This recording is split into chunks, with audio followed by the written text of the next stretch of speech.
Hey Guildies, Fletch here. Today I'm going to be talking about contracts. When I say contract, I don't mean design by contract, which is definitely something you should Google, but what I'm talking about is interfaces, abstract classes, and method signatures. So if you take a look at this interface here, you can see I have a method called GetSomething. What I'm communicating to the person who is consuming my code is I'm saying this method is safe to call. It will only get you something. You give me this entity ID, I'll give you a sum model. I'm not going to change the state of your system, global variables, update or delete something in a database. I will purely get you something. It's a promise that I'm making.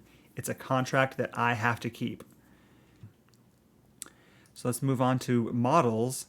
Since this class name has the word model, what I'm doing is I'm promising somebody who's consuming this that this model isn't going to do any significant work. For the most part, it's going to be like a struct.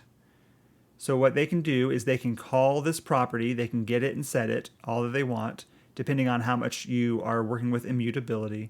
And you're saying that this will do an insignificant amount of work.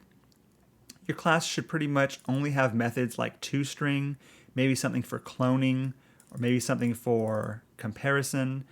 But this model shouldn't do any of the heavy lifting. It shouldn't be connecting to a database or any external system. So let's move on to this service.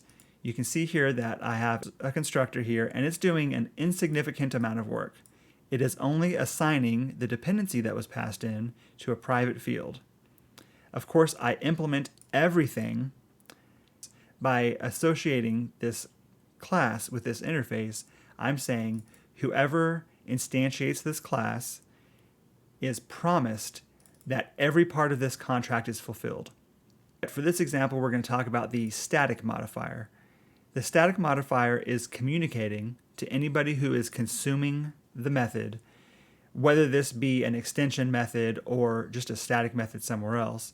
It's communicating to them that this method is not consuming any of the dependencies of the class that it's in. So this static method is inside of a static class, but if this static method were, for example, back inside of this service, it would not be able to have access to this dependency. So what you're communicating with static is that you are not consuming any of the dependencies of the classes, and typically you're not even consuming any dependencies at all.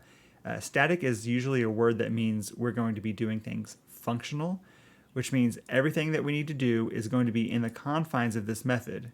And if we need some sort of perhaps external input into this method, then we can expose that by adding a func or an action parameter.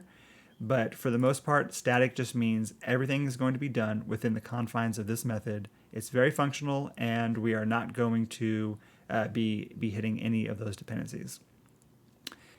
Any number of people could be consuming our code. So the words that we use for our class names and our method signatures are very important. They're promises of what we're going to be doing within those classes and those methods. To see how we use the word contract in our other videos, go check those out. If you like this, like and subscribe, and we'll see you guys next time.